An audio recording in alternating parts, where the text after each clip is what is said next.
হ্যাঁ, জীবনে এনজয় করতে না পারলে তো জীবনটা আসলে সুখময় হয় না। আমরা সেই যৌবনের ভুলটায় আমরা প্রেম করে বাবা মায়ের সেই বিশ্বাসটা নষ্ট করে ফেলি এবং আমাদের চরিত্রে দাগ লাগিয়ে ফেলি। যেটা আমাদের হাজব্যান্ড পাওয়ার কথা সেটা আমাদের না পাওয়া বয়ফ্রেন্ডরা পেয়ে যায়। 10 থেকে শুরু করে 25 বছর পর্যন্ত আমাদের ইমোশনটাকে কন্ট্রোল করতে হবে। এই ভালোবাসা দিবসে আমার ভালোবাসা আসলে আপনাদের ভালোবাসার মন জয় করার জন্য আমি ময়না হয়ে বড় পর্দায় আসব। ময়না সিনেমা এমন একটা গল্প যেটা হচ্ছে একটা বাস্তব একটা ঘটনা, এবং এই ঘটনা ধরেন 100-এর মধ্যে 70-80% মেয়ের লাইফে কিন্তু ঘটে থাকে। আমরা মেয়েরা অনেক কিছু লজ্জায় অনেক কিছু শেয়ার করতে পারি না, বাবা মাকে বলতে পারি না, কিন্তু আমাদের জীবনে অনেক অ্যাক্সিডেন্ট হয় যেটা আমরা যৌবনের বয়সে ভুল করে থাকি। ময়নাটা হচ্ছে একটা গ্রাম বাংলার মেয়ে। এখানে আমার ক্যারেক্টার দেখা যাবে ছোট থেকে বড় হয়ে ওঠা পর্যন্ত, এবং জীবনের প্রতিটা পদে পদে ধাক্কা খাওয়া, পদে পদে এনজয় করা, ধাক্কা খাওয়া।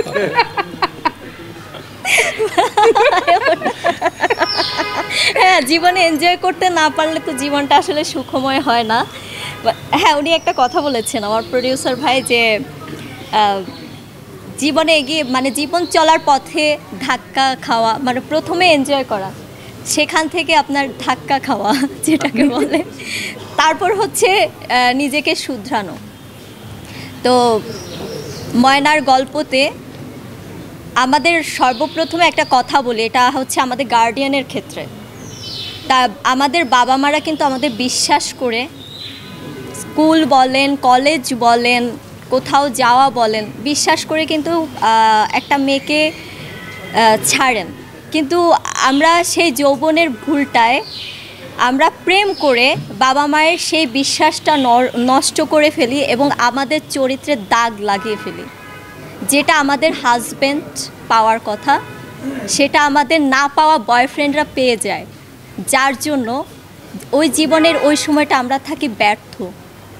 তো এই ব্যর্থতা নিয়ে আসলে আমাদের এই সিনেমাটা এগিয়ে নিয়ে যাওয়া, এবং প্রতিটা গার্ডিয়ানদেরকে সতর্ক থাকতে হবে যে আমার মেয়েটা কোথায় যাচ্ছে, আমার মেয়েটা আদৌ কোনো ভুল করছে কি না, আমার মেয়েটা কি ঠিক পর্যায়ে আছে কি না, আমার ফুলের মতো মেয়েটা অপবিত্র হচ্ছে কি না, সেটা আসলে এই গল্পের সম্পূর্ণভাবে তুলে ধরা হয়েছে। এবং আমরা বয়সের যে ভুলটা করি, আমরা কিন্তু আমি যখন ছোট ছিলাম, তখন আমি প্রেম করছিলাম, তখন আমার মনে হয়েছিল যে এইটাই এক্স্যাক্ট মানে একটা সময় প্রেম করার, উনি কিন্তু আমার রাইট পারসন, উনি আমার লাইফ পার্টনার। কিন্তু একটা সময় যখন রিলেশনটা ব্রেকআপ হয়ে যায়, আমরা কিন্তু তখন বুঝি যে না, এটা ভুল মানুষ ছিল। তো এর একটা ভয়াবহ পরিণতি, একটা ট্র্যাজেডি সব কিছুই থাকে। এবং আমাদের এই বয়সের মেয়েরা ধরেন, এখন তো যুগ চেঞ্জ হয়ে গেছে। আপনার কিছুদিন আগেও দেখেছিলাম যে 11 বছরের একটা মেয়ে আবেগে কিন্তু পালিয়ে যায় তার বয়ফ্রেন্ডের সাথে, আবার বাবা মা ধরে নিয়ে আসে। তো সেই ক্ষেত্রে আমি বলবো 10 থেকে শুরু করে 25 বছর পর্যন্ত আমাদের ইমোশনটাকে কন্ট্রোল করতে হবে।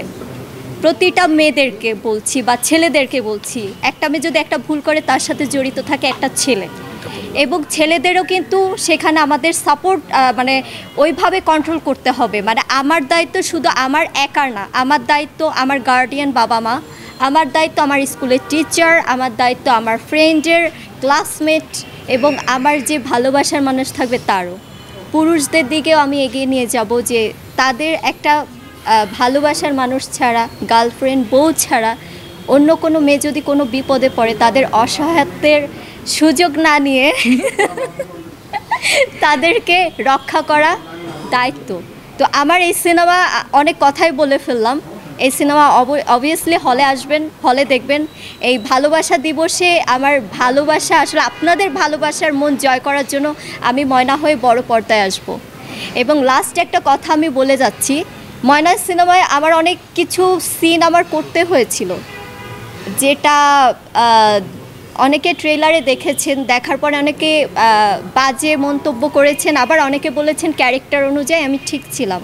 আমরা অভিনেত্রী, আমরা অনেক রকম ক্যারেক্টার প্লে করব, আমাদের করতে বাধ্য। দেশের বাহিরে কিন্তু তারা ক্যারেক্টারের জন্য জীবনটাও দিতে রাজি। সেখান থেকে আমি যে ক্যারেক্টারটা প্লে করেছি, আমার যে বাস্তব রিয়েল লাইফ স্টোরিটা দেখানোর দরকার আমি সেটাই করেছি। তার মানে এইটা না আমার সিনেমা খারাপ, তার মানে এইটা না যে জ্যাজ মাল্টিমিডিয়া খারাপ, তার মানে এইটা না যে আমি রাজরিপা খারাপ বা আমার হিরো আমান রেজা খারাপ। অবভিয়াসলি আপনাদের সত্যতা তুলে ধরার জন্যই আমরা এই ক্যারেক্টারগুলো প্লে করেছি। আমি কখনোই চাই না আমি ওকে জড়িয়ে ধরে বসে থাকি, এটা আমার কখনো, আমি কিন্তু চাই মনে প্রাণে। আমিও চাই না, ও চায় না। হ্যাঁ, খুলে নায়িকা ফ্রি ফ্রি ধরলে কে ছাড়ে বলেন তো?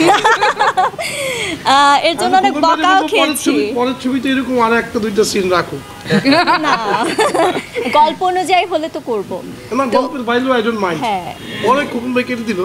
আচ্ছা হ্যাঁ, তাহলে ও কিন্তু Sweet আমার মিষ্টি। এই মাত্র বললাম একটা মেয়ের দায়িত্ব কিন্তু একটা ছেলে, সে কিন্তু এই দায়িত্বটা নিলেন না, সে দায়িত্ব নিয়ে সুবিধা লড়াই নিলেন। করতেছি ভাই। যাই হোক, সব কিছু বুঝাতে পারলাম। তো খারাপ না ভেবে আপনারা সিনেমাটা দেখুন কেন আমরা এই খারাপ সিনগুলো রেখেছি, বুঝতে হবে, জানতে হবে। এবং ভালোবাসা দিবসে গার্লফ্রেন্ড বয়ফ্রেন্ড একটা মানে মজার মুহূর্ত কাটাতে হলে বা ধাক্কা খেতে হলে সিনেমা হলে যেতে হবে।